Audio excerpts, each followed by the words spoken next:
This first panel reflects an unbelievable wealth of wisdom that has been gathering and coalescing in different organizational settings where the implications, the issues that George Daly raised in his welcoming message have been debated, and there have been reports from the major organizations that each of our four extremely distinguished speakers represent or have been part of that probe different aspects of what we should be doing with this technological frontier.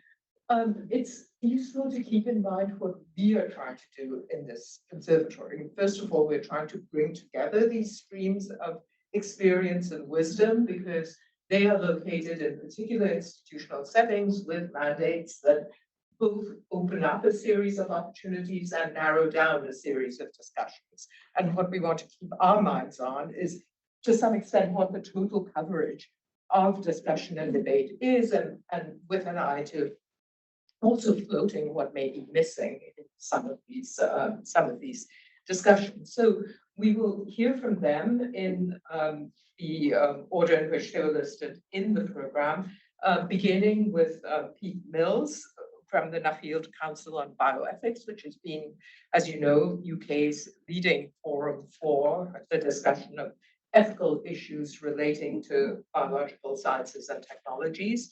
That Pete will be followed by Françoise Baylis from Dalhousie University, who is both an esteemed author on exactly the subjects that we're discussing here in her own standing as a leading moral philosopher of the present, but also somebody who has been institutionally involved in guideline development and in working with other organizations in through her membership on committees relating to CRISPR bioethics in particular. The third speaker will be Katherine, who was the co-lead for the Global Health and Ethics Governance Unit at the World Health Organization. So this is now bringing a more global perspective. And lastly, Laurence, who will be joining us from her perch as the leader of bioethics of the Council of Europe. So they will be speaking in that order. And Pete, let me hand over to you. Thank you very much. I have some slides, but I'm not entirely sure how to. I've got you. Yeah, just 1 second. And there's a clicker there for you as well. Ah, brilliant. So you've got the slides I sent this morning. They are coming.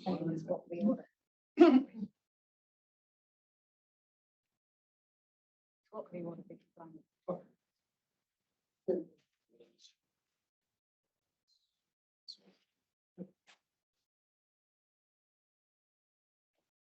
I'd like to say, first of all, thank you very much to the organisers for inviting me to come and join you here. This is the first time I've actually been to Harvard, or to the US, in fact, since to the US since 2019, to Harvard since the last meeting, last time I was here. Talk about human genome editing, and a lot has happened in the meantime. Following Sheila's really generous introduction, we are going to slightly rejig the order, I think, because Françoise will follow me, and then Laurence, Françoise, and Katherine. So I hope that's all right for everyone. So the rubric of this session was in search of limits. And I always like this slide from Mary Warnock, who was the architect of the UK's assisted conception in human embryo research legislation back in 1984. And that followed a period of consultation with the public in which she reports that they discovered that people always want some principles or other to govern the development and use of new technologies. But what she reported as an empirical discovery, on reflection, was recognized very much as the condition of possibility for any morality at all. The constitution of any moral community depends on the identification of limits. Now, I could just as well have cited Jürgen Habermas, who comes at this from a very different point of view, but also equally draws attention to the importance of being able to make a distinction in order to provide a common ground for human existence, irrespective of the differences that different positions that people will take. And what I hope we can talk about today is the formation of limits, the different ways in which we form limits, and the ways in which we command those limits will command legitimacy. So I'm going to talk about the Nuffield report, which I was invited to do, but I'd like to take the advantage of being the first speaker to set that in the context of a number of other ways of limit making. And the first of those that I want to draw attention to is the way in which limits are drawn in legal and institutional practice. And a very good example of that is the Oviedo Convention, which Laurence will talk about, I think, later. So I'm going to pass over it fairly quickly here, but just to remark, as I do, that I'm always struck, particularly when I come to the US, about the sort of cultural difference between coming from somewhere that is essentially a kind of civil law country to coming to a place like the US, where there is no prior assumption of limitation. Well, maybe that's not strictly true, but there's less prior assumption of limitation, less deep kind of embedded traditional structures of organizing societal norms in the way that we have those fleshed out in the Oviedo Convention. A second kind of limit making that I wanted to point to is one that is very common in many of the reports that George Daly cited in his earlier presentation.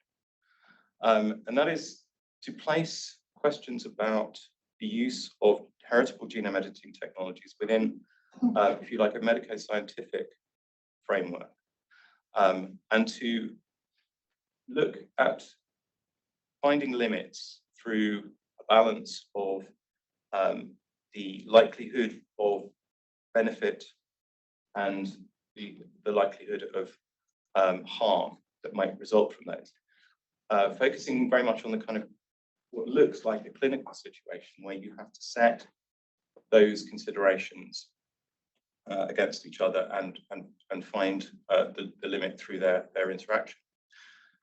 This is not the approach that the Nuffield Council took, and this is a quotation from a report that we wrote in 2016 called Genome Editing, an Ethical Review, which surveyed the whole territory of potential applications of genome editing technologies following the invention of the CRISPR-Cas9 system in 2012. And when we wrote this report, we put in this sentence that I've highlighted there, which many of you, well, I hope all of you will just about be able to read, which draws attention to a potential ambiguity in the way in which we think about heritable genome editing. It says genome editing is not straightforwardly therapeutic in the way that gene therapy is therapeutic, treating an existing patient who is affected by an unwelcome condition, but nor is it preventative in the way that some public health measures are preventative by addressing an imminent risk, since the risk itself can be avoided by not conceiving children. Now, it goes on to say that the picture is not as simple as it is presented there, and of course it isn't. But the important thing about that was to provide a hook on which to hang a more extensive inquiry into genome editing, specifically in human reproduction, which followed from the Nuffield Council. And this is the report that we published in 2018, in the summer of 2018, which was before we all found out that somebody had actually put this into action. And the way in which we thought about this was differed very much from the kind of clinical benefit and risk assessment. We looked at the way in which the different interests of the people involved related to each other, and considered the possibility that the interests of future offspring may be often very much at odds with the interests of their prospective parents, and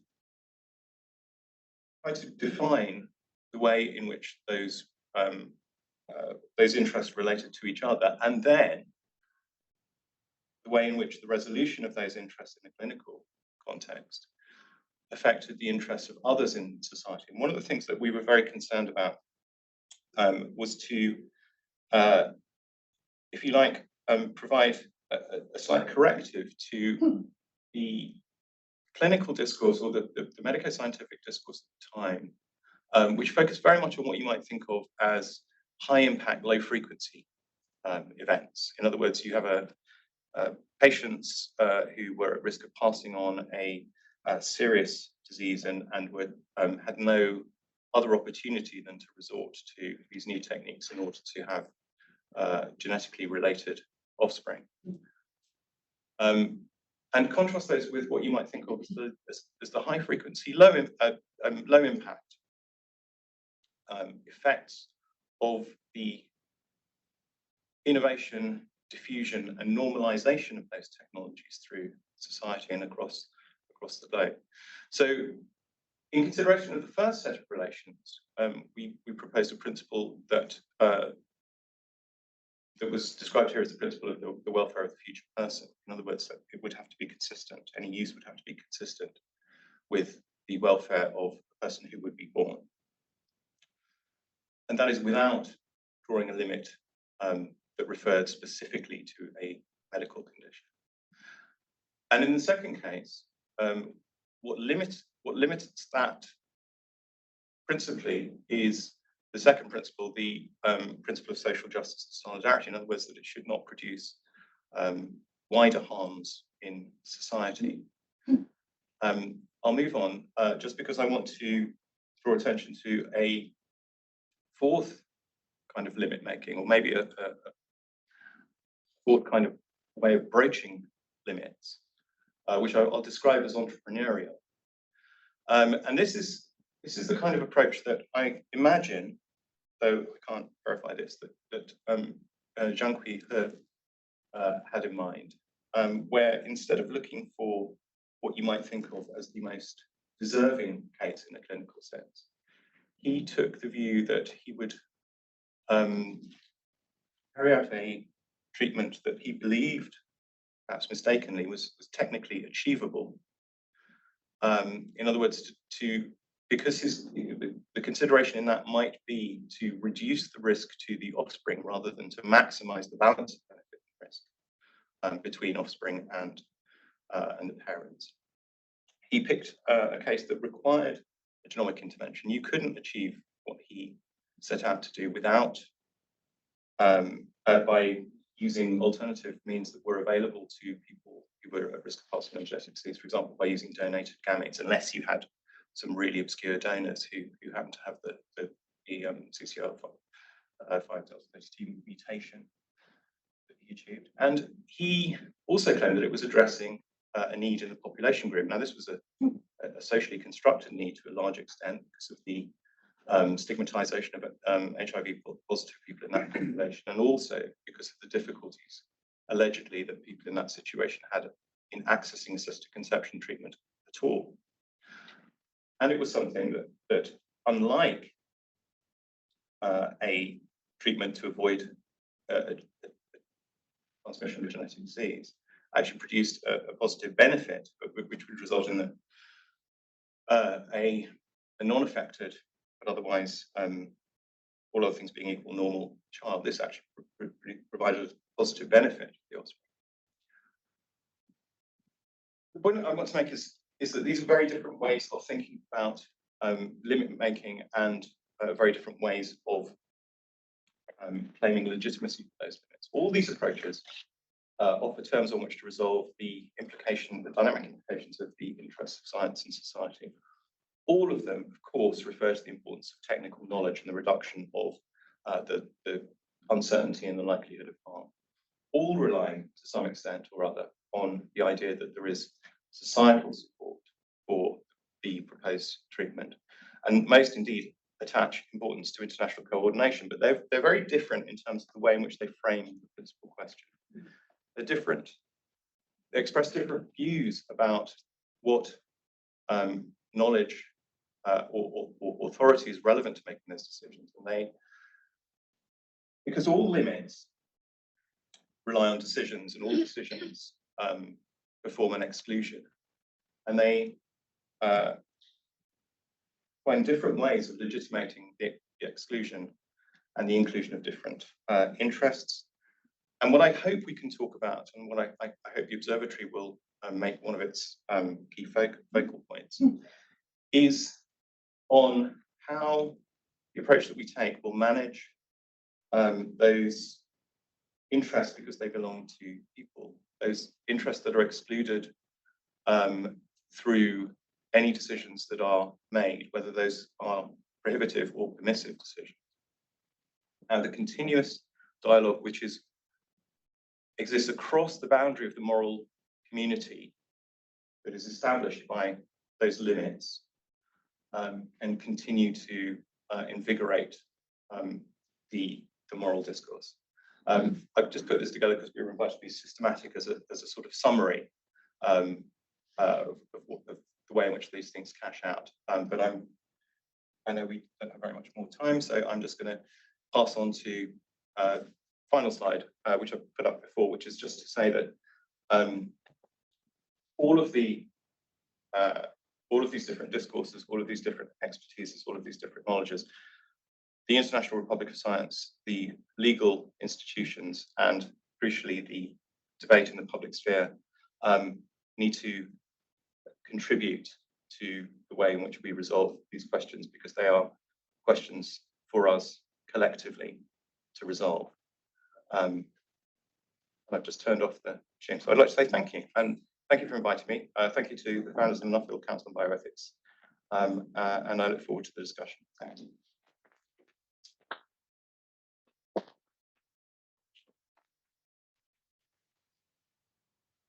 I think, Laurence, you are next in line, so please go ahead.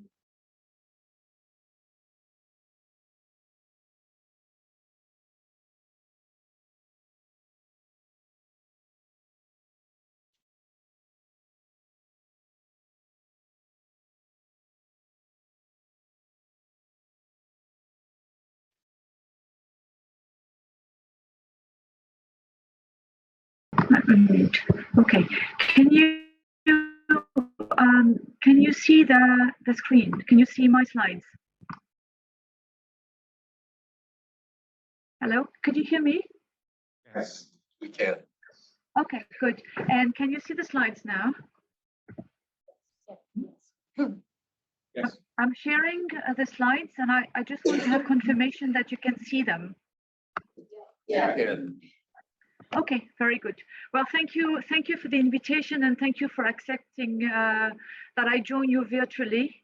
And I really appreciate this opportunity. Well, I have some issues that are preventing me from traveling and be with you today, which I regret very much. But I will focus and very much kind of echo some of the concern expressed by Pete, but focusing on the work that since in the last 5 years have been achieved at the level of the Council of Europe, with now 46 member states, because we have had a latest expulsion of the Russian Federation from the Council of Europe after the beginning of the war in Ukraine. And so what I would actually present is the outcome of the work undertaken by all these member states at intergovernmental level.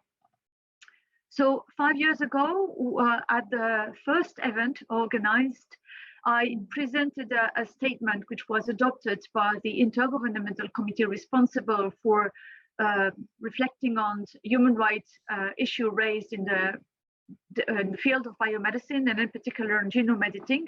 And as pointed out by Pete, the Convention on Human Rights and Biomedicine is the only international legally binding instrument that contains the legally binding provisions addressing specifically intervention on the human genome. And the statement was saying that the background, I mean, the expectation and the concern that guided the drafter of this text in 1996 remain very relevant in the current context of development in this field, in particular with new genome editing technologies, and that the conventions provided some references also for the debate that was called upon at international level on those issues. And the committee was committing itself to examine ethical and legal challenges in the light of these principles. And it's actually done so on the occasion of the 20th anniversary of the Convention on Human Rights and Biomedicine, where it adopted a strategic action plan on human rights and technology in biomedicine, which is running at the moment, and which is articulated around 4 different pillars, one of which is the pillar of governance. And the concerns behind that pillar is to undertake actions with the objective of embedding human rights in the development of technology, including genome editing. And in this context, the committee re-examined Article 13 of the Oviedo Convention in the light of the development in genome editing. Re-examination does not necessarily mean revision, but it was not something that was necessarily at the very beginning excluded. However, in June 2021, after having examined both the scientific development and scientific knowledge acquired and the ethical challenges raised by those developments, the committee concluded that taking into account the technical and scientific aspect of the development, as well as this ethical issue they raised, it considered that the conditions were not met for any modification of the provision of Article 13. However, it agreed that there was a need to provide clarification, in particular on the terms preventive, diagnostic, and therapeutic purposes, and to avoid misinterpretation of the applicability of the provisions to research. And the drafting group that was set up following these conclusions will present its first draft clarification to the committee at the very beginning of June this year. Now, I think it's important to come back on this notion of governance framework, because even though it was not targeting specifically genome editing, it's very relevant to it, because the committee considered that there was a need for a new governance framework, because technology and development in biomedicines are not necessarily good in themselves. We talked about innovation in a very positive connotations, but is any innovation relevant to progress for human being? Not necessarily, if you consider innovation is only a new development that I found a market.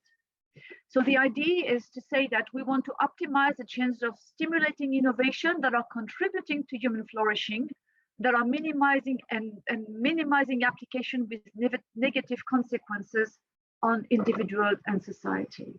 In other words, the notion of progress is indissociable from respect for human rights and human dignity. So which governance frameworks, and you will see that I'm coming back slowly to genome editing in particular, the idea is to be guided by value rather than potential applications. So that we need to reflect and to start with values to be protected, to define the governance that we need to set up. When I mention governance, I don't mean necessarily only legally binding instrument or legal instrument. It's a whole set of measures, including soft law, that would actually constitute this governance framework.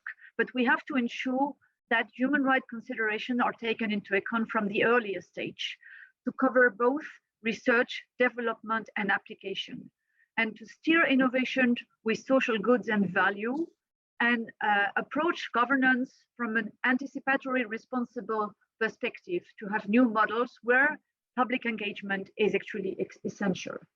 And this is the point I wanted to highlight, because in the, sorry, I see that it's not coming together.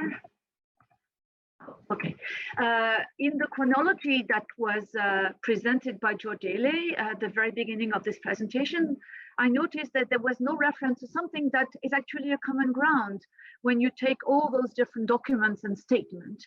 In the reference is the reference to public engagement, debate, or dialogue. There is a consensus on this, and here you see I have actually trying to quote and refer the different instruments or reports, and highlighting this reference to public dialogue, engagement, and so on. And I think that if one of the objectives of this session is in particular to identify issues that are receiving less attention than deserve, I think this is actually one of them. because there is a consensus, but do we have a common understanding of what we mean by this? Even though it seems to be presented by all those who've been reflecting sometimes very thoroughly to guidance on the possible translation pathway and so on, it seems to be a limiting factor. But do we understand this notion of public dialogue and public debate and public engagement in the same way? Do we all agree that it means genuine deliberation of substantive issues? I think this is extremely important to reflect on those, on the clarification, including on the modality. So the Council of Europe on its side has been publishing a guide to public debate, which was not meant particularly in relation to genome editing, but considered to be really important with regard to emerging technology and equally relevant with regard to genome editing, and underline this need for ongoing dialogue between public, scientists and policymakers, so that technological development are robustly deliberated, democratic and legitimate. And I think that there may be a particular role for the Observatory to really go more in depth into this common understanding that seems to be making consensus, not only on the criteria, but also suggesting some modality. Not only again to understand this public dialogue, public engagement as a one-shot event when you will organize a public debate on one topic, but how could it be really embedded in the governance framework for those technologies, and particularly on genome editing? And I think this is an area where more attention needs to be paid. So I thank you very much, and I'm happy to participate in the discussion afterwards.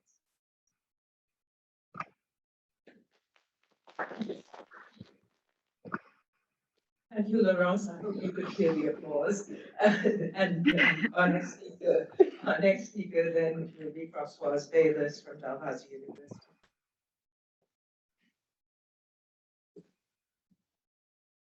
Well, thank you. It's a pleasure to be able to be traveling again and seeing people and friendly faces again. So while they're pulling up the slides, one of the things that I'm trying to do in this presentation is a little bit of a reprise in terms of where we've been and where we're going, and actually anchoring it in the language from the first meeting of editorial aspirations. And one of the things I'd like you to think about as I present this is my belief that it really matters both who the authors are and who the editors are. And I think that one of the things I will not speak about in great detail today is the actual membership of all the various committees and reports that you've already heard reference, to which reference has already been made, and others that I will make reference to. And really somebody ought to do very careful analysis of who's on which committee and who gets repeated in terms of membership on those committees, because it does in fact shape the content. And I say upfront, full disclosure, I'm a co-author on a number of those documents, and it probably shifts, but I'm not on other documents, and that probably also shifts. And I don't always know who the editors are, because very often in all kinds of reports, it leaves your hands and it goes somewhere before it actually shows up in print. And some places have a very heavy editorial hand, and some of you may know that even from, submitting articles for peer review, and other places have a very light editorial hand. So I want us to think about that as we move forward. I'm still hoping my slides are coming. Great. Okay, so under this broad theme of where do we come from and where are we going? Shall I start, even though we don't have the slides up front?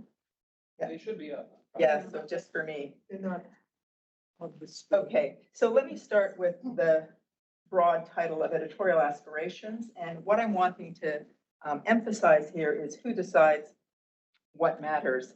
And I want to suggest at the very least that the words matter. Now, maybe that just is reflective of my background and training in philosophy, but words matter.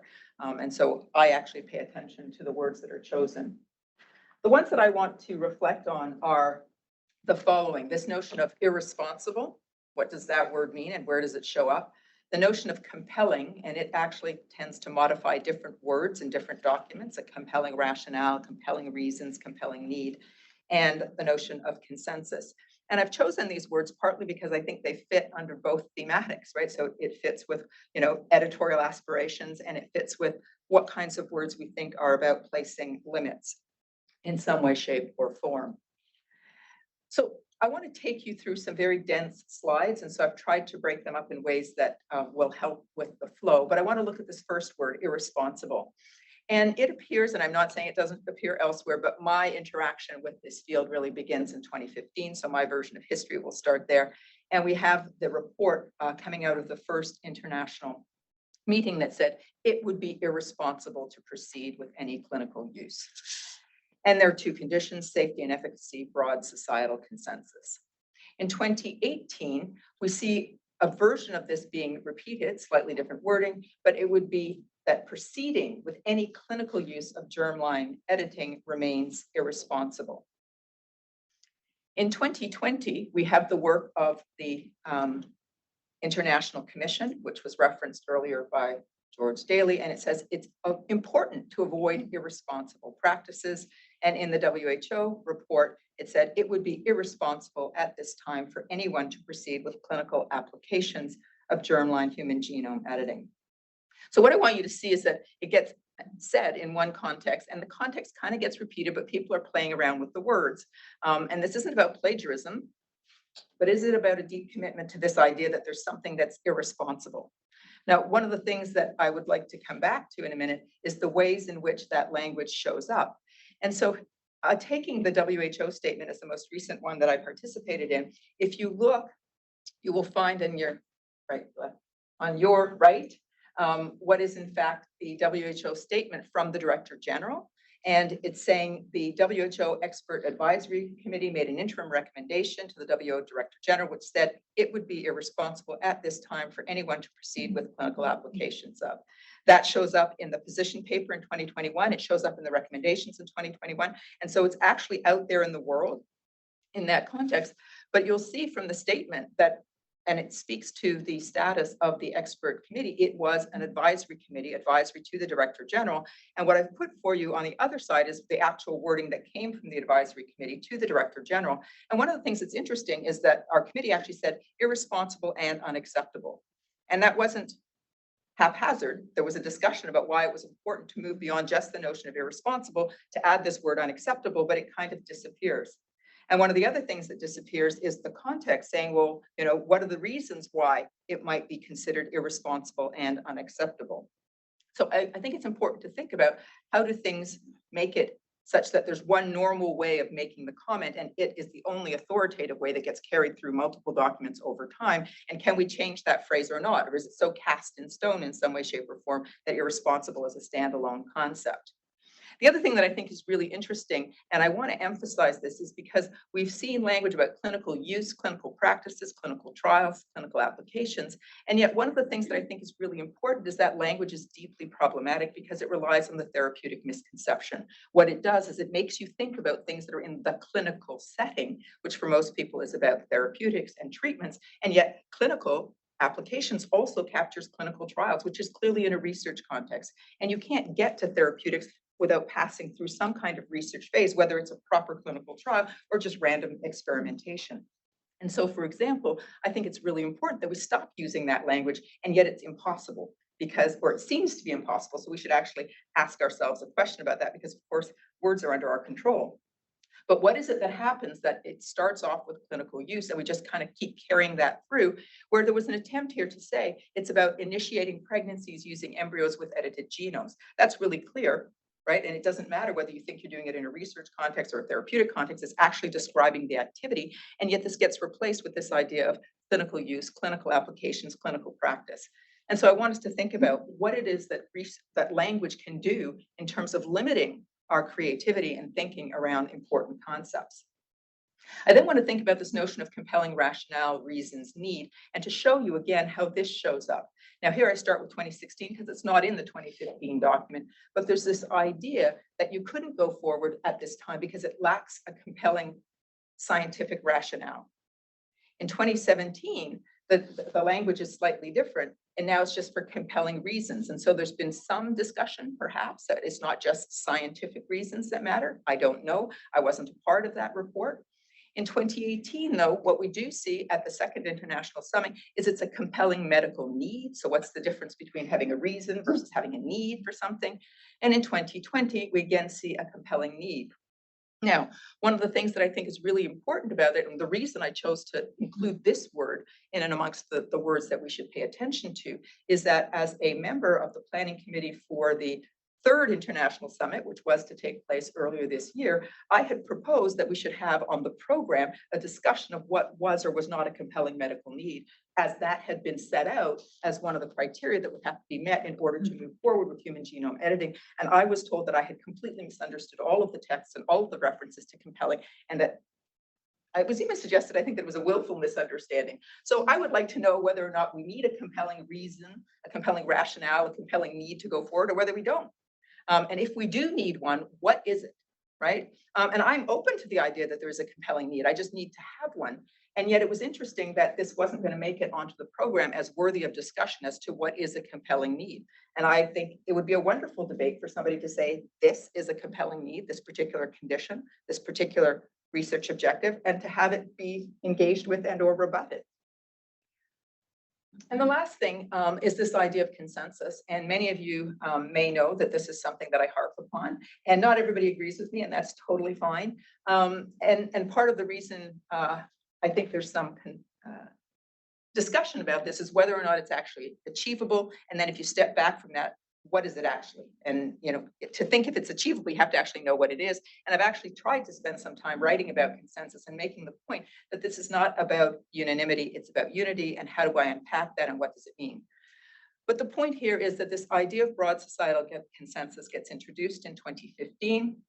And I will say that largely it would have been Eric Lander and myself that were strong advocates for this kind of language. And we've taken it up in different ways since then. In 2016, and George Daly did make reference to that, they used the language of broad international consensus in the 2016 report. In 2018, you find it in the Nuffield Council. And, you know, friendly comment to my colleague here, Peter, they talk about broad and inclusive societal debate. And I've often said debate. So how do we know when it's over? We just stop the debate. And I say, I at least have an answer for when it's over. It's when we've reached consensus, right? And so I think, again, worth thinking about words. What does it mean to have a broad societal dialogue, a broad societal consensus, et cetera? But look at what happens here. This is by Victor Zhao and Marcia McNutt. And this is an article that they published. And now we're not talking about broad societal consensus, we're talking about broad scientific consensus. Well, that word matters, and that's a huge shift, right?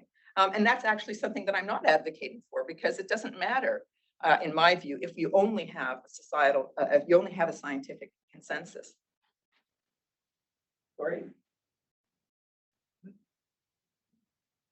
I have my slides back? Yeah, figure away.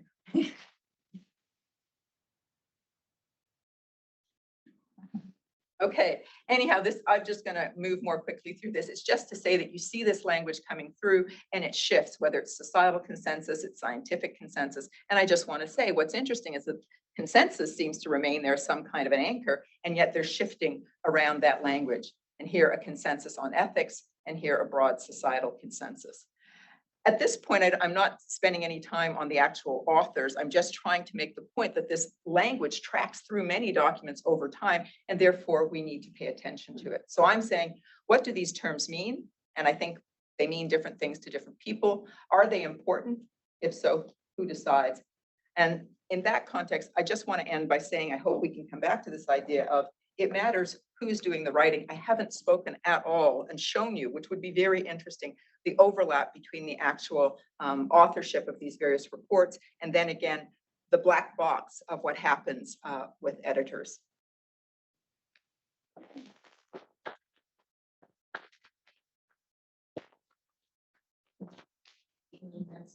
A little from the WHO, and one of the things that I think Françoise's talk points us to is the primacy even of the English language in these settings. And of course, the WHO brings together other perspectives as well. But Laurence comes from a French-speaking context, and we've been told that Britain and the US are two countries divided by the same language as well. So in that sense, this is a useful transition.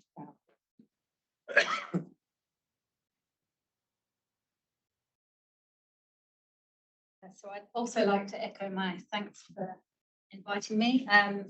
We swapped the order for a couple of reasons. One, because I'm actually going to do the, well, I wouldn't call it future focus, but it's slightly the here and the now focus. I'm going to start with the 2021 work and discuss a bit about the challenge of implementation of these types of documents, because that's exactly what I'm tasked with doing in between working on COVID, which is also why you'll see the report took quite a long time to come to fruition.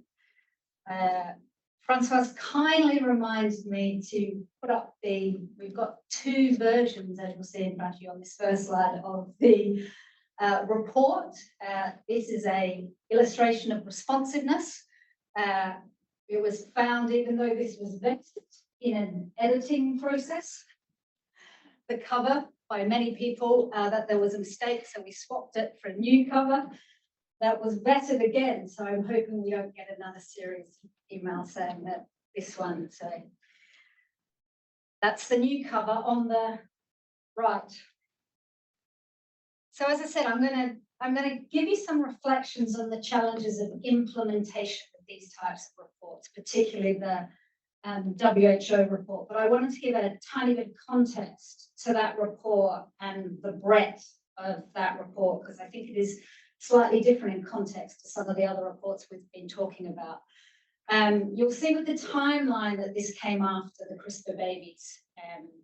The committee was set up directly after that. Although, interestingly enough, the discussions to start working on this subject actually came before that. WHO noticed a gap in our work, not other academies, not other people's work, in looking at emerging technologies. We thought it's very important that WHO should do this to really give a global perspective and really focus on issues like access. Who isn't getting access to these types of technologies? Whose voice isn't at the table? And what does that mean for the way that governance, ethics, and those discussions are being framed? So that's kind of the context of why the Director General, Dr. Tedros, set this up.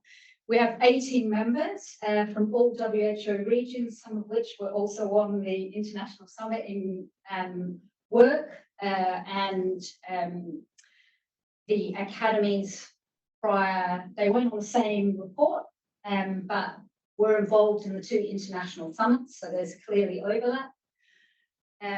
But some new voices and some cross-discipline in the discussion.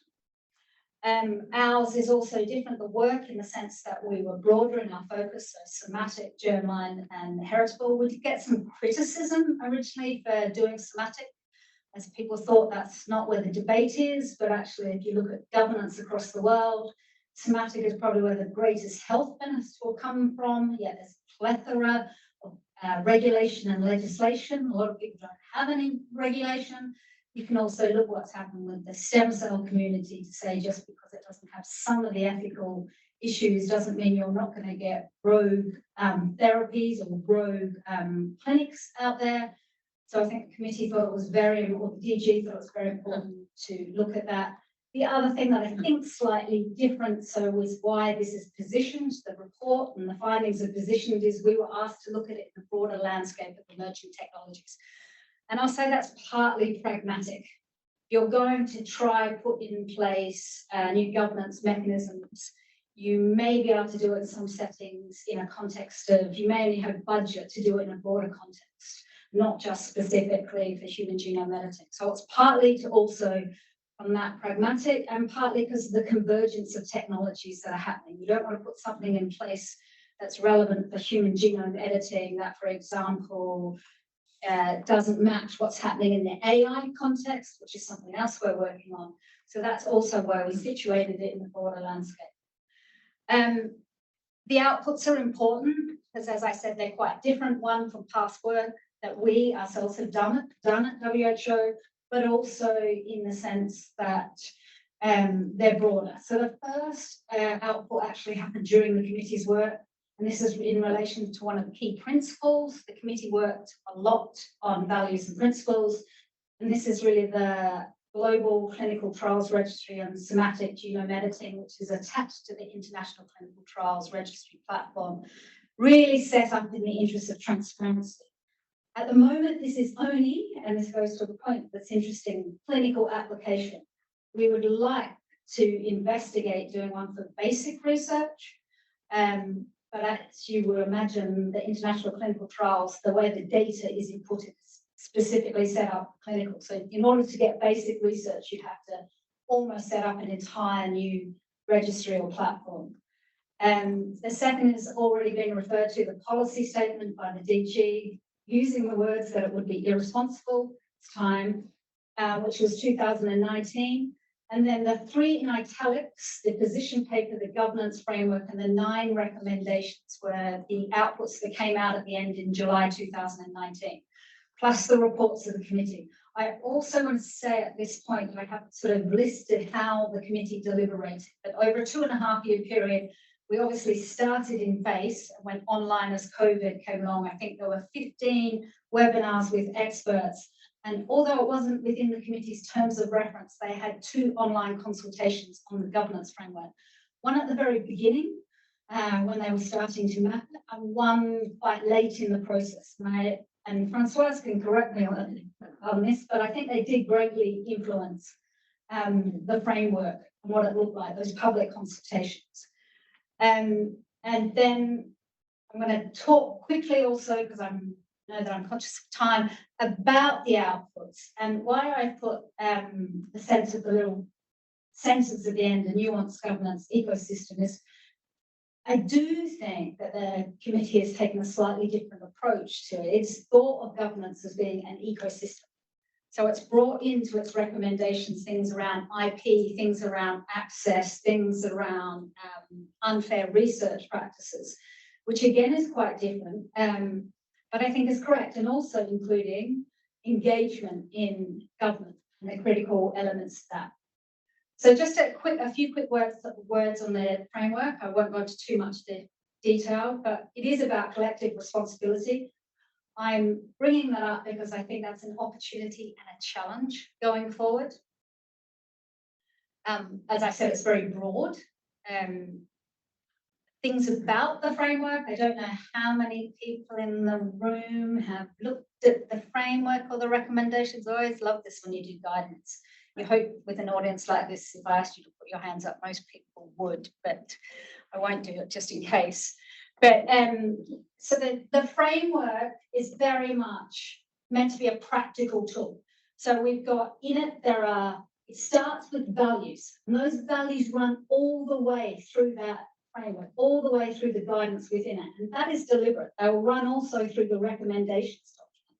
And I think to me, this is a key output of this committee's work, because one of the huge challenges with embedding ethics, as I found out in COVID, is really how do you translate a principle into action? And I think to help policymakers and people on the ground, you really have to deliberate that and actually show what it looks like in practice. So I would argue that the principles that are set out at the beginning of the document are then embedded throughout the illustrative examples of how they're used. So we have values, we have tools. Importantly, the tools are aimed at all levels of governance. They're aimed at international, they're aimed at regional and local ministries, so government levels. So you've got soft laws, but you've also got tools looking at places where you may not have strong infrastructure in the country level. So you need other kinds of tools. You'll need from research funding bodies, you will need from research associations, those kinds of tools to input into. It's, as it says, it's aimed at being scalable. But the challenge is really, what does this framework, how do you use a framework like this globally? And that is really the big challenge sitting on my desk at the moment, and I'll come back to that at the end. And then, as I said, so we've got the framework document, very much a practical document, a guidance document, tools, questions, scenarios. Then we have a sister document, standalone document, very much aimed at the Director General with 9 distinct areas. And this is where I'm saying there's a more holistic approach to governance and what I call an ecosystem, which is different to Pete's geoethics ecosystem. But I think in these types of technologies, to really do governance well, you have to have this broader range if you're going to allow access to the majority of the population. I can't go in, obviously, into all of these in detail, and I'm not, so you'll be happy to hear, but I am going to reflect on One that Laurence has said, and I think this is a big challenge in this field and a great opportunity for the Observatory. We are all struggling with engagement. And I think we should be honest and upfront about that. I think it's fine to struggle with engagement and what it looks like. But how long can we as a community struggle with that concept and not define it? I think that's the real question for me.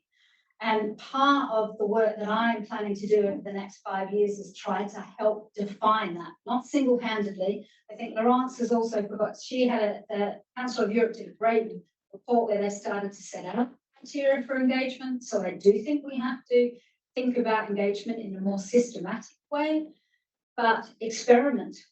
Different platforms, different types, global observatories, online surveys, all types of mechanisms.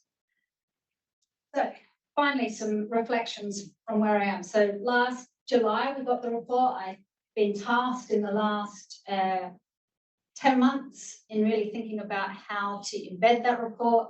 As you'll see, 9 separate recommendations in the governance framework. That's a lot to embed. So it's a challenge, it's an opportunity. So the 6 points I'd like to reflect on. So the breadth of governance, I think it's the right way to think about it.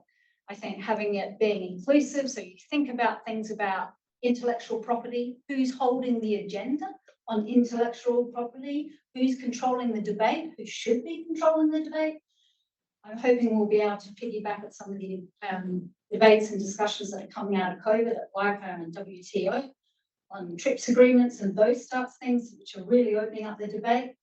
I think it's more nuanced. I think we went into the committee, went into some detail and gave some steps.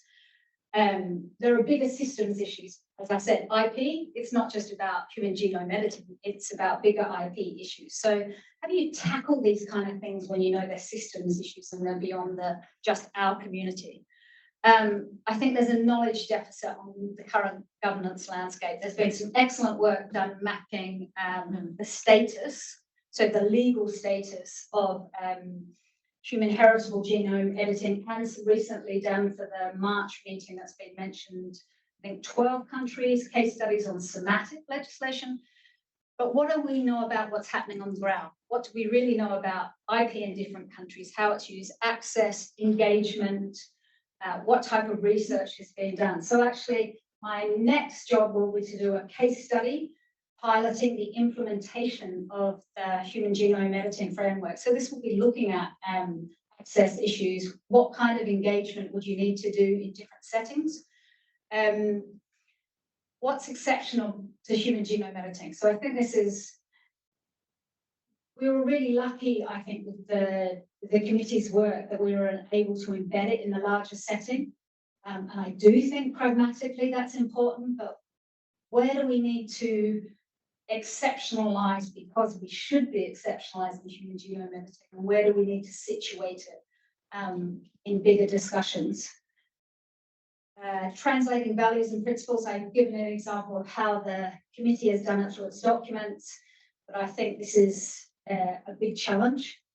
One of the areas also that we're looking at is reporting mechanisms. And this is a really interesting one. The committee also commissioned a report looking at, for want of a better phrase, pre-existing whistleblowing mechanisms. How can you create mechanisms that people will speak out when there is if there is another scenario like the 2018 scenario? And I think it's more than an issue of mechanisms. It's creating environments where you have discussions about blurry grey lines, because they will always exist. And I think, so we're looking at that. We're looking at the mechanism, but also as an organization like WHO, how can you bring people across the world to discuss grey areas in a comfortable environment? And we're going to look at this both from a human genome editing perspective, but also around things like dual use research, just to open up the debate and the discussion. Collective responsibility and collaborative governance. I think these are key concepts, but they're also tricky. If you've got collective responsibility, how do you get the players to agree? So governments have responsibility for legislation. We know sometimes it doesn't work, sometimes they struggle with implementation. And in those sorts of settings, if you think you need other mechanisms to help set in, but how do you get the research funders, or how do you get other players to step up to the plate, or researchers themselves and accept that responsibility? I think that's really tricky. But maybe the human genome editing community is one that actually this is easier because we've already had an example where it didn't work effectively. So it's more on our radar than other communities. And then I'll stop there because I've already really talked about the engagement challenge. But I think we just have to be honest that we don't know what the best models of engagement are, but that shouldn't stop us experimenting and trying different models. Because I suspect the answer is not a one-size-fits-all model. And then that will make that really tricky. I think this broad societal consensus, if we think that one size in engagement doesn't fit, or how are we going to get broad societal consensus? And I'm really interested in the outcome. I'm not saying it's not possible. I'm just saying I think it's something we need to be very honest about as a community, that we've used the concept and now it's time to put some flesh on the bone. I'll stop there.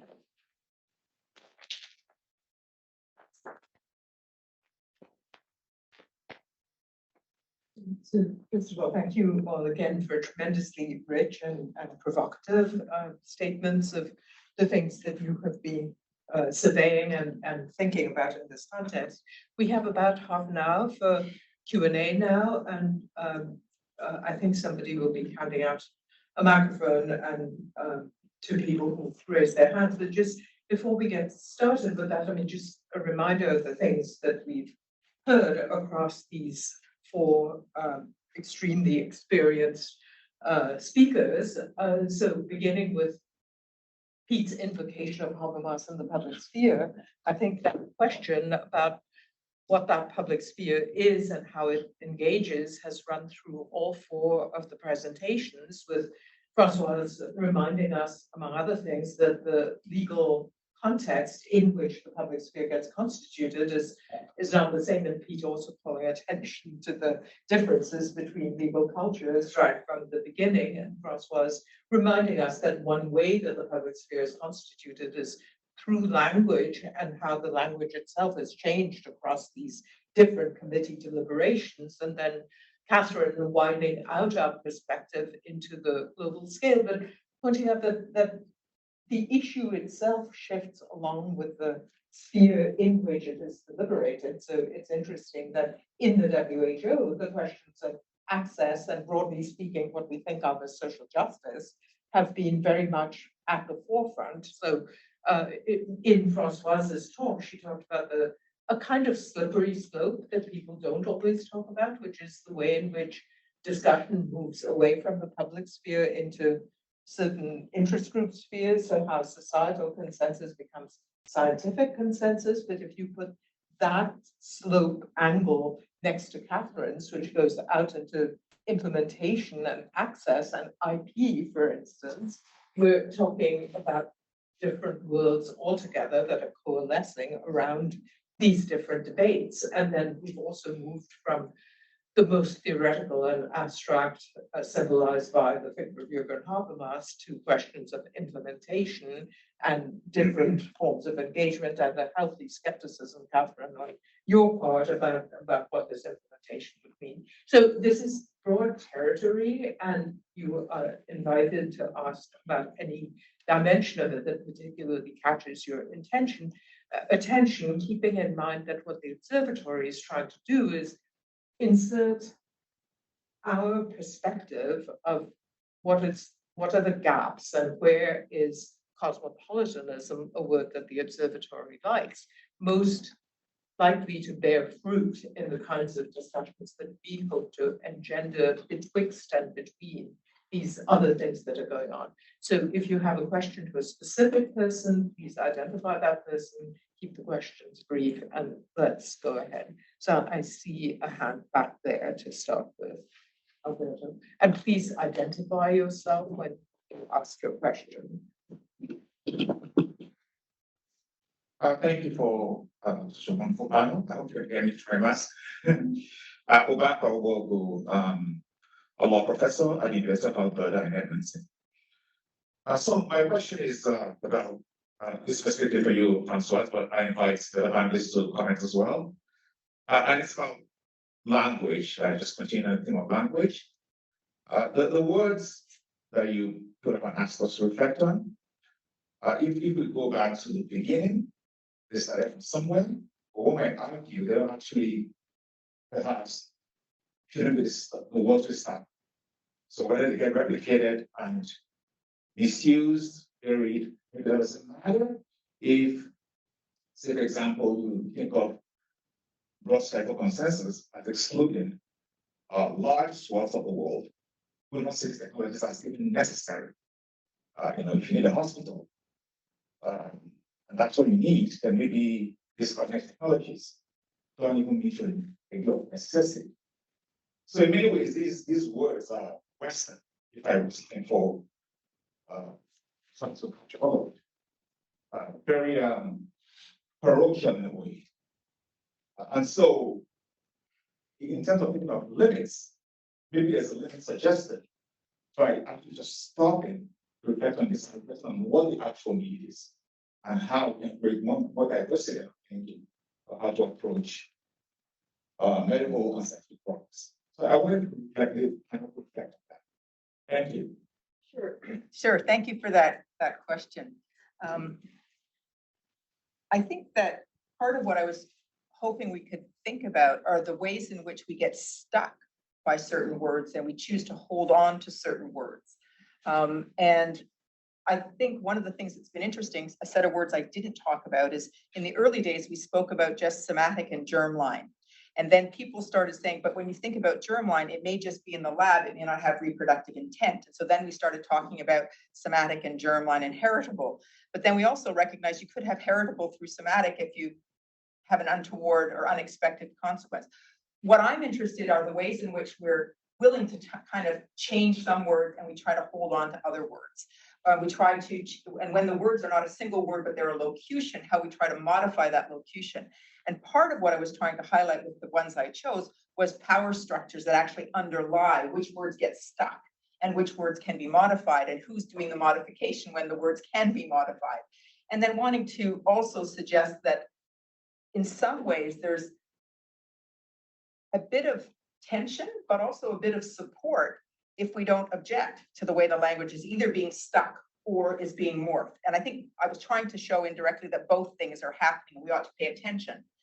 With respect to the comment specifically about broad societal consensus, I actually am very sympathetic and in agreement with the concern that you're raising. And I think Sheila also made reference to that, as to how much the English language is dominant in this space. And also, quite frankly, how Europe and the US, and you could say North America, but Canada's a little player in that, but Europe and the US is dominant in terms of shaping and constraining, therefore, how some conversations happen.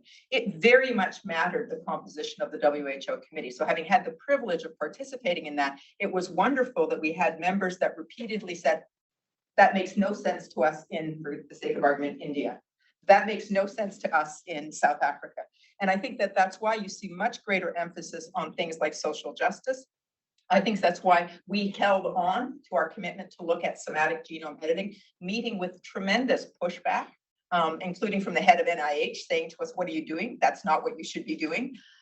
So I think that the membership of committees matters tremendously. And then just because I have the floor, I'm going to say one thing about broad societal consensus. And it is available online if anybody wants to look at it. The talk I gave at Falling Walls, and that's 2016, in which I talk about broad societal consensus. What I do is I have an image of the lab and I say, you know what? Only certain people get to be in the lab, and you have to have a certain comfort level to go in the lab, and you've got to wear a white coat. I mean, I was exaggerating, right? But that's not where we want decisions to be made. And then I say, well, what about this? And I show a boardroom and I say, well, that could represent government, that could represent business, but think about boardrooms. They're very structured. There are ways of behaving in boardrooms. There are agendas. There's all kinds of ways.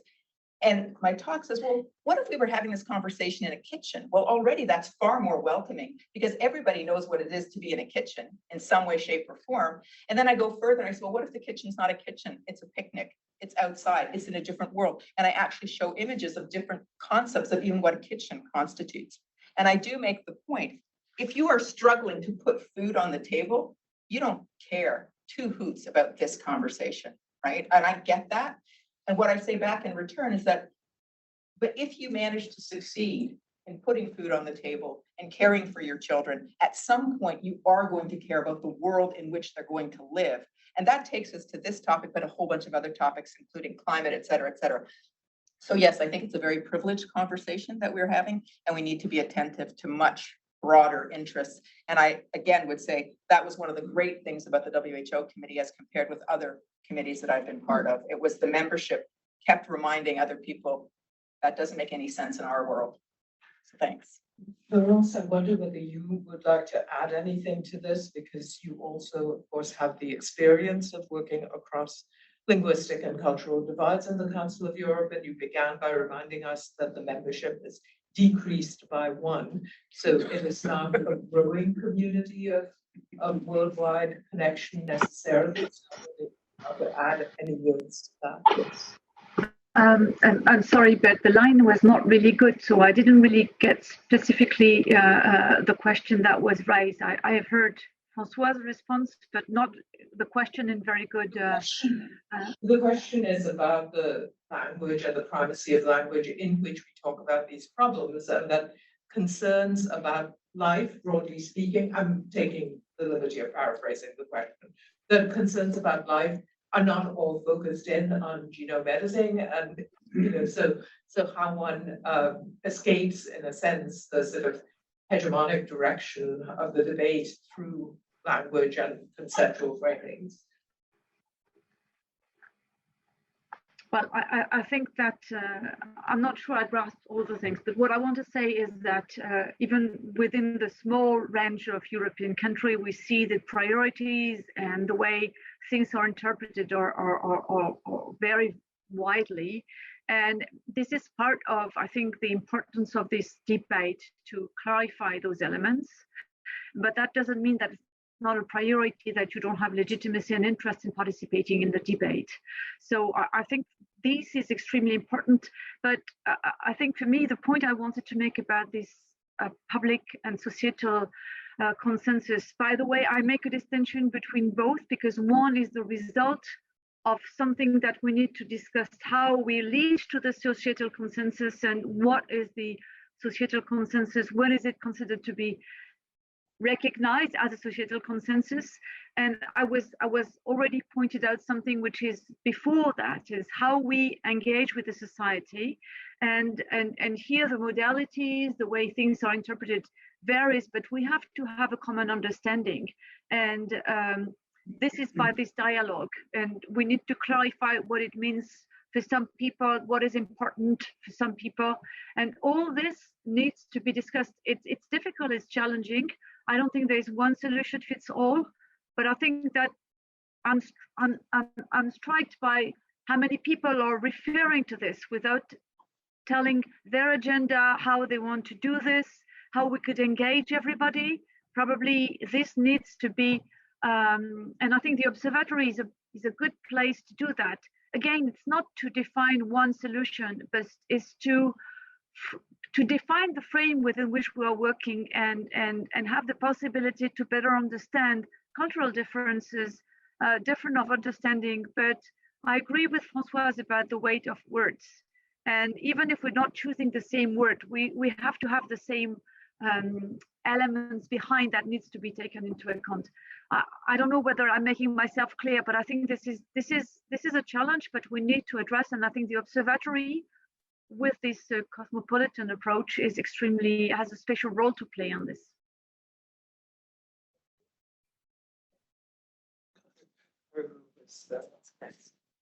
Please identify yourself briefly. Yeah, thank you for such a fascinating panel, ranging from philosophy to practice, and I think that was have a master in between, but we never really know how to block them. So my name is Sadidu. I'm a PhD student at Harvard Kennedy School, Public Policy. I'm doing the Science and Technology Policy track within that. My question is essentially to all of you, but perhaps to Katherine and Françoise to begin with. So we've heard about consensus, we've heard about inclusive dialogue, about public engagement, and These are all really interesting to sort of think with, and also to think about the constitution of the public sphere, as Sheila was talking about in this process. My question is to do with how it is that this form of public engagement is being imagined primarily on two levels. So what really is the unit at which the public is being imagined? Is it the nation state? Is it smaller than that? And the second is very much what Laurence was referring to, in that how does one know when consensus has been achieved, and who gets to define how it is, how closure in some sense is achieved? And in turn, how do these two things go back to changing the way in which our knowledge about ethics and in genome editing is constituted? So thinking a little bit about the shape of the terrain in which it is that the trees of thinking about ethical genome editing are growing and are being planted, and how it is that the rules of what constitutes as the public define the kind of values and norms that we're building together and debating. Maybe I'll start with the easier one, if there was an easier question in there. So I think this constitution of public is really interesting, especially with human genome editing. I think some of the best examples we've had in the past of public engagement have been within nation states.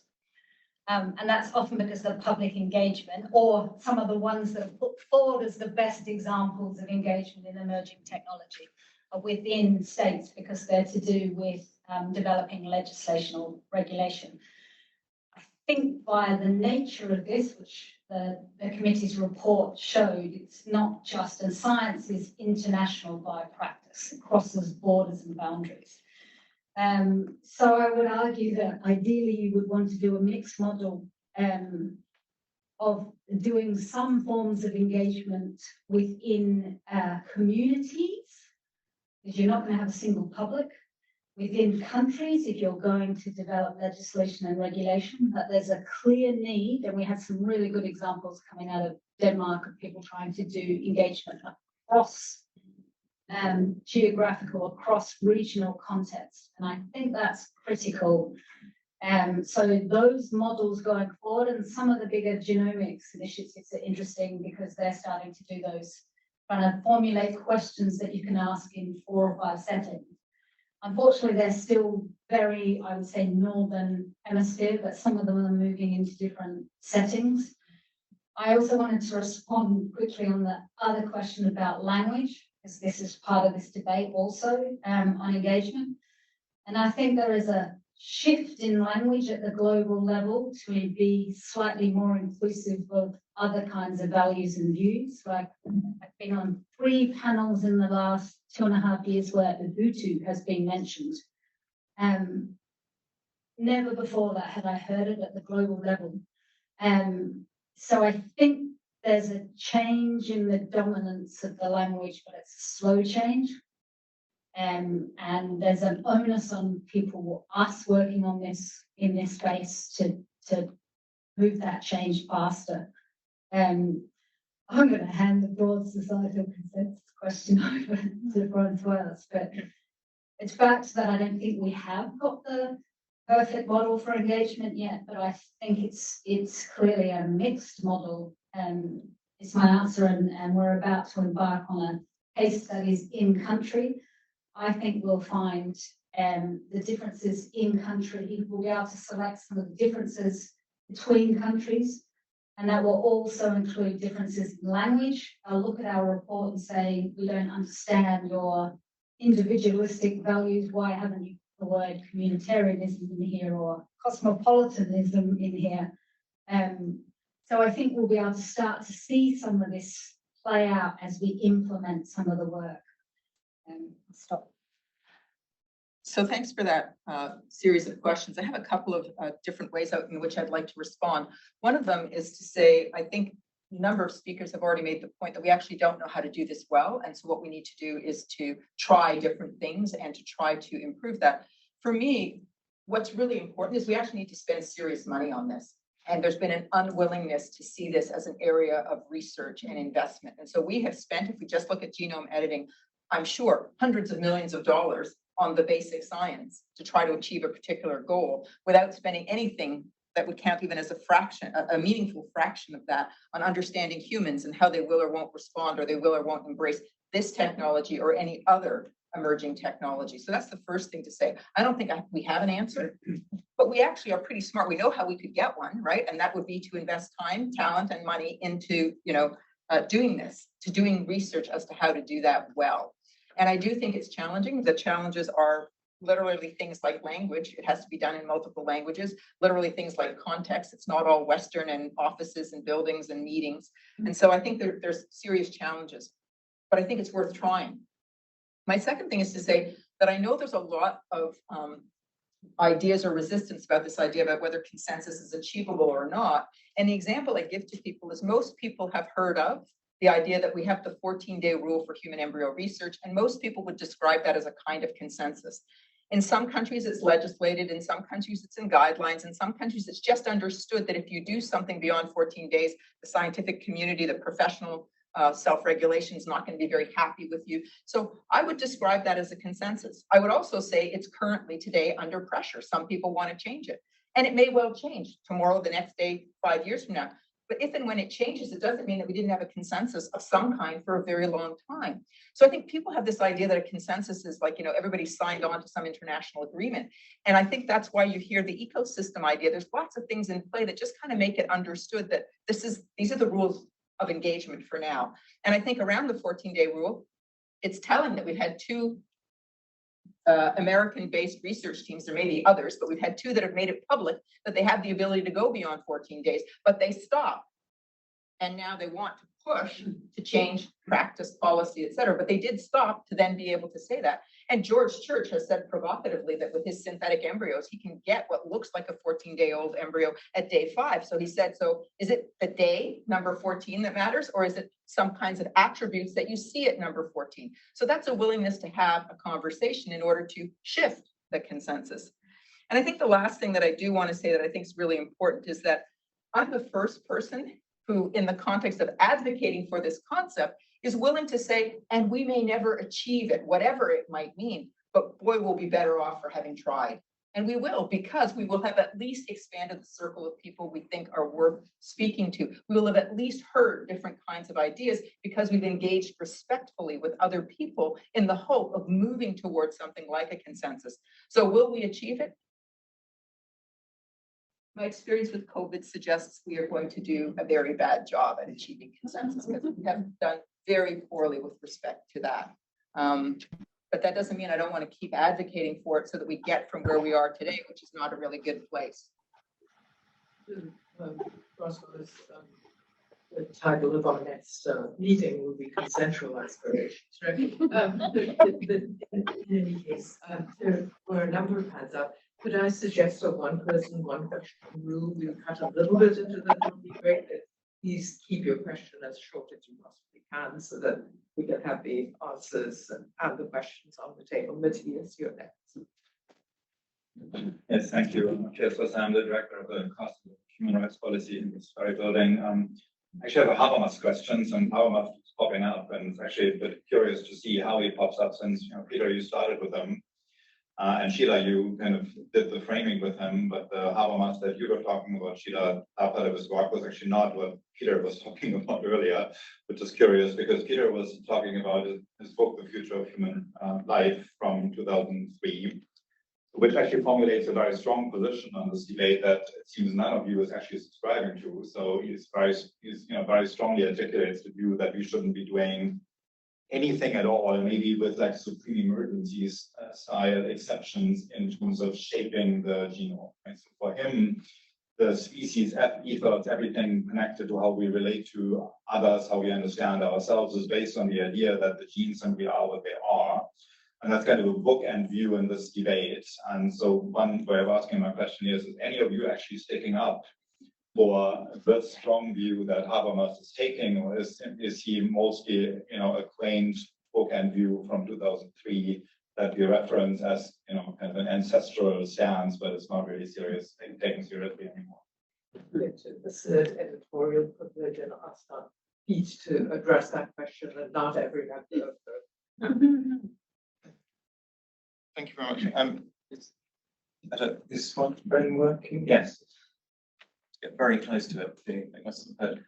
Yeah, so thank you. I think what is interesting about Habermas is perhaps more the notion of the public sphere that Sheila was referring to in this context, and the way in which he talks about the formation of the moral community. The stuff from 2003, which was very early on, he was writing in the context of pre-implantation genetic diagnosis. The idea of modifying the human genome was in prospect, but not concretely available at that point. And as you know, he was very resistant to any, including pre-implantation diagnosis, use of that.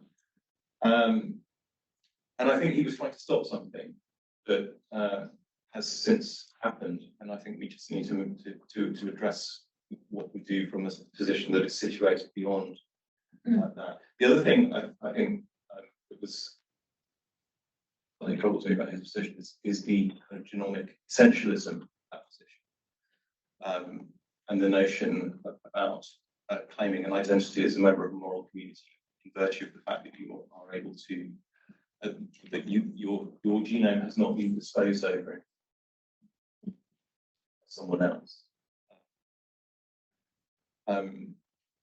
So I don't subscribe to that, but I do worry about the way in which this notion of the protection of the human genome is enshrined in a lot of international instruments that date from a similar time, and the way in which, so for example, the UNESCO Declaration of Human Rights, and the way in which that sort of plays through into the kind of discussions that we're having today.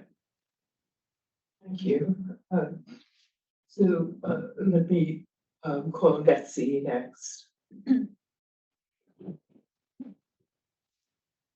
Thank you. I'm Betsy Barthollet from Harvard Law School, and as a lawyer, I guess thinking about these types of issues for decades now, I have felt that there was a need for actual limits or rules that are binding, and I've been really impressed this morning hearing how much deep thought by impressive people and bodies has gone into thinking about the kind of limits there ought to be and what principles those should represent.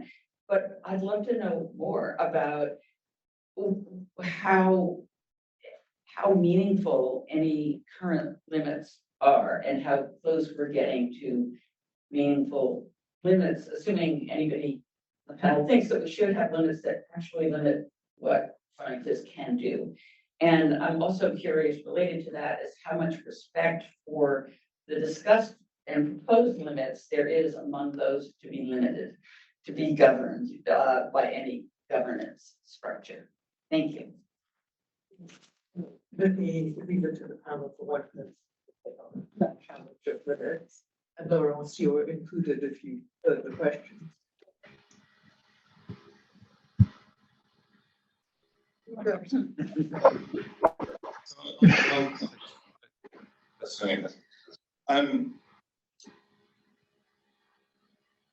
I think one of the problems that we have when we talk about societal consensus, just to come back to that, is that we think of it often in terms of an event rather than a process. And the reason why Françoise's implicit question earlier, that we, when we were writing our report, referred to broad societal debate, because we were very conscious in the context of and the way in which reproductive technologies are governed in the EU are playing into a legal process. And that process has arrived at a settlement that has endured since 1990, more or less, with a number of small variations, including it's not actually a 14-day limit, it's a primitive streak limit, but this primitive streak is deemed to occur, to arrive. That's in the UK. In the UK. US, yeah. twinning and recombination. Yeah, yes. And that's true. So I think the important thing is to recognise the potential, the continuing process. And so in drawing the limits, we concretise what you might call a consensus. My first job in public policy was work for the Human Fertilisation and Embryology Authority in the UK, and we had we regulated a field where there was broad agreement, both from those practicing, because they wanted virtues of regulation, the confidence that gave them. They were acting in a way that was legitimate, and this question of legitimacy is the one that I was really trying to raise, foremost in my remarks earlier. And it also encouraged those who didn't have a strong investment to believe that this area was well regulated and policed, and those who didn't, and this was the other point that I was trying to make, those who whose interests were not part of that consensus could continue to put their views forward and could continue to engage in those discussions. So I, as an official at the time, I spent a lot of time talking to people in public interest groups in the UK who had a principled objection to the use of assisted conception treatments, in particular what they saw as the profligacy with human embryos that was involved in. And we had very constructive conversations, and they were always part of that, even though they didn't contribute to the consensus in that sort of positive sense. This is, as somebody remarked earlier, an issue. I should declare an interest actually, because I was on the group that Laurence, the drafting group that Laurence mentioned earlier for the public debate guide for the Council of Europe, and indeed I'm on the drafting group for the Article 13 clarification. But the problem we have, national jurisdictions make sense because they're the scope within which powers can be exercised. What happens at an international level is difficult because it tends to take place in institutions like the Council of Europe, like UNESCO, like being part both of those committees of the IGBC and of the Council of Europe Bioethics Committee. And it takes place through plenipotentiaries, if you like. And there is no corresponding way in which publics in different areas can bring their different perspectives together, other than through that sort of slightly pyramidal structure. Which, so I think we need to get better at exploring that. There are initiatives like, for example, the Global Citizens Assembly is being run out of Canberra University in Australia, but it's got different we're just doing one in the UK. But it's not one that's never going to be one. Sorry, I'm answering several questions now because I didn't have an opportunity to earlier, but that's never going to be one solution to these things. But to think of everything as leading to an event rather than a continuing process with multiple sites and multiple modes, I think is probably misleading. Thank you. I saw 3 hands, but John was unless you know. Sheila, can I? Yes, Laurence, I'll come back to you in a second. But I'm going to only see those hands of John, unless you have an absolutely burning question. I was going to drop you off because you have plenty of opportunity later to speak. So let me take Laurence's comments and then ask Hilton and Nicole for their questions, and then Greg for coffee. So Laurence. Yes, what I wanted to underline is that for me, if I look at the landscape of discussion on genome editing, you have the impression that on one side you have the scientific community with not homogeneous community, but those who are really vocal or adopted statement and so on, who have tendency to be pro, I would say, and on the other side, some are arguing that you have the Council of Europe is prohibiting. And I think this is a very binary approach that is not really describing properly that picture.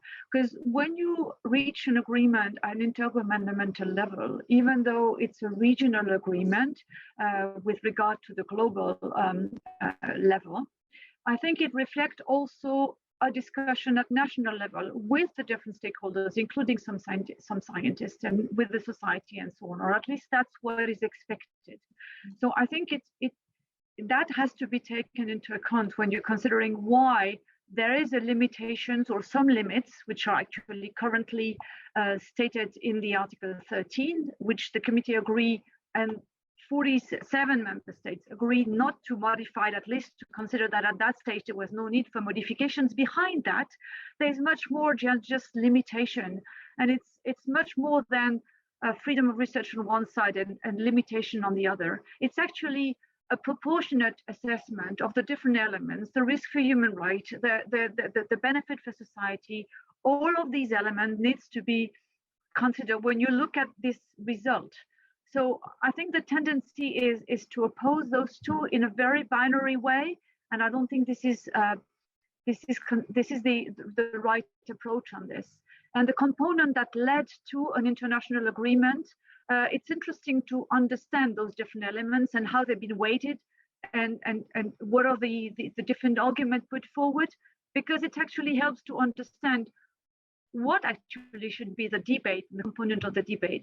It's much more than a black and white approach there, and a binary opposition between two approaches. And if I can just make a comment on this, I think we've been discussing how to interpret the evolution of the wording, but I would be really interesting, and I regret, Françoise, that your suggestions has not been taken forward on the agenda of the third summit. But I would be very pleased to know from those who have been using those terms what they understand from it. I mean, what do they mean when they're using those words, including public engagement, public dialogue, and so on. And I think it would be a very good point on of the third summit if we could have those clarification from those who have been using those terms. Thank you, Laurence. Hilton and Nicole, let me take your two questions and then come back to the panel for any responses, and please be brief.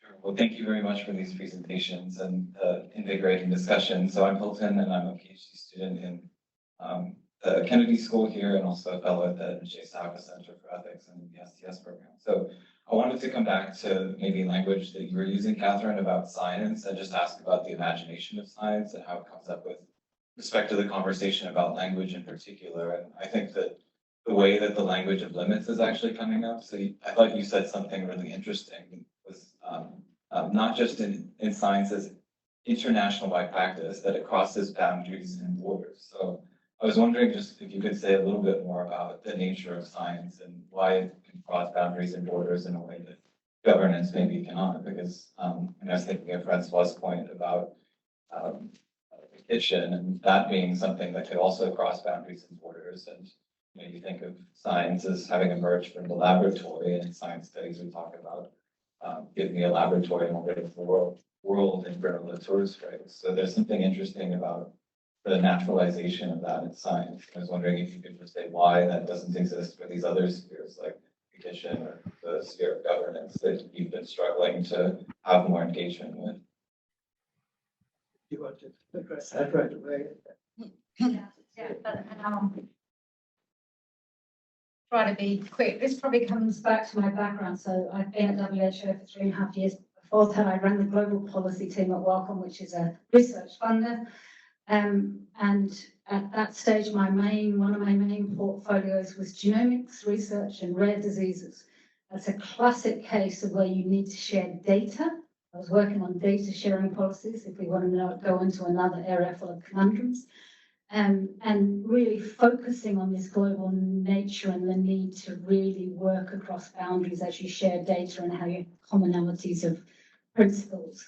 And where are your starting points when the data in one country is being mined and the benefits not flowing back? I think the discussion's really changed with emerging technologies and genomics in the community to really think more broadly and more across geographical boundaries. I'm not saying that global governance law doesn't exist. I think there are some interesting examples of where it has worked effectively. That 2019 statement of the DGs we keep referring to was actually in response to an incident of somebody wanting to do some research that people didn't think was irresponsible.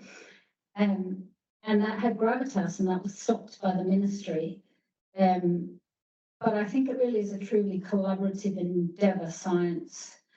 And I'm enjoying the fact that now we're starting to explore some of the terms that sit underneath it that we weren't exploring 5 years ago, including solidarity, benefit sharing, and those sorts of things. And they will seep into governance and they will seep into legislation. It's a question of chicken and egg as well, I think. But yeah, I'll stop. Time. Thanks very much, Katherine. And then lastly, Nicole.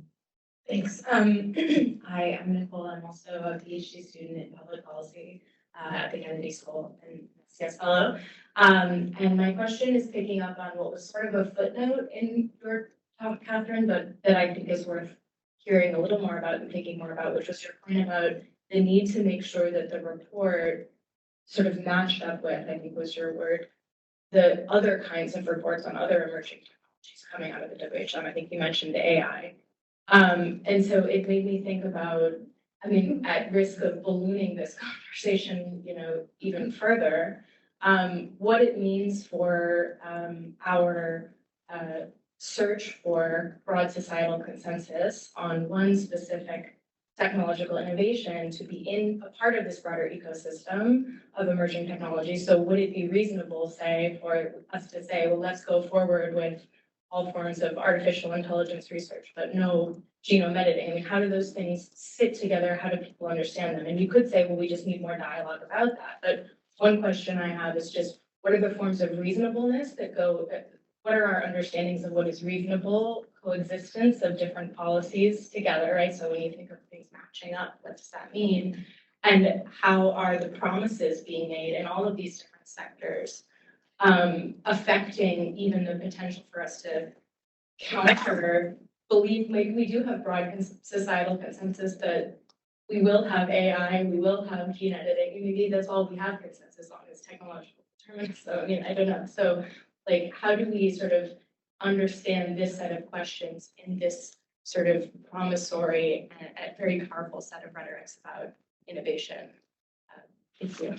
I can't give you a short answer to that clearly, but I think I can give you an example of trying to do exactly what I just said. So the values that were in the human genome editing report on the basis of the values that are in sister units governance framework for the life sciences. So, and this is all born out of when I worked on data and policy before data became the thing to work on. I noticed that there was beginning to become a proliferation of principles, is what I called it. So if you were a researcher and you were getting 10 principles from us, and then you were getting from, you may have 15 funders, or you may have 5, and they've all got a different set of principles. So I was thinking, how do you align that? So I think there's no easy answer to your question, but if we can start to align the starting promise and the principles and get some consistency across them, at least coming out of an organization like WHO, then that's the beginning of this. But there's no easy answer. At the same time, we had the AI report. There are some matching principles, but if we go back and check the language, they're not as aligned as they should be. Love to talk more on the break. Sheila, can I just add 2 words? So I just want to expand very briefly on Katherine's response, partly because I was on the part of the drafting committee for the committee she's referring to, the dual use research in the life sciences. And there's an attempt there to not only look at, trying to make the principles more common. They're not identical, right? But more common. But there's also a similar kind of commitment to look at scenarios, to look at tools. So you're starting to see a structure around what is it that you can offer that could be useful. So I think that's one thing I'd like to say. But I think the other thing for me that's interesting in this sphere is the idea that if you think back again to a slide that Katherine put up, there were 9 recommendations. 2 of those recommendations were beyond the remit of the committee. One of those recommendations was that WHO, as WHO, should actually decide what it's committed to as an organization because it has this global mandate. And therefore, not every committee that is working on a project for WHO reinvents its own values and principles from the ground up. But doesn't mean that they can't tweak them or shape them or understand them differently, but that WHO as an organization might want to undertake that project in and of itself, which wouldn't be activity specific. So just wanted to add that. I think putting those 2 answers together, one might consider the WHO a kitchen or a laboratory in which governance ideas can be made to travel, which may begin to be an answer to some of the things being asked here. But first of all, please join me in thanking the panel.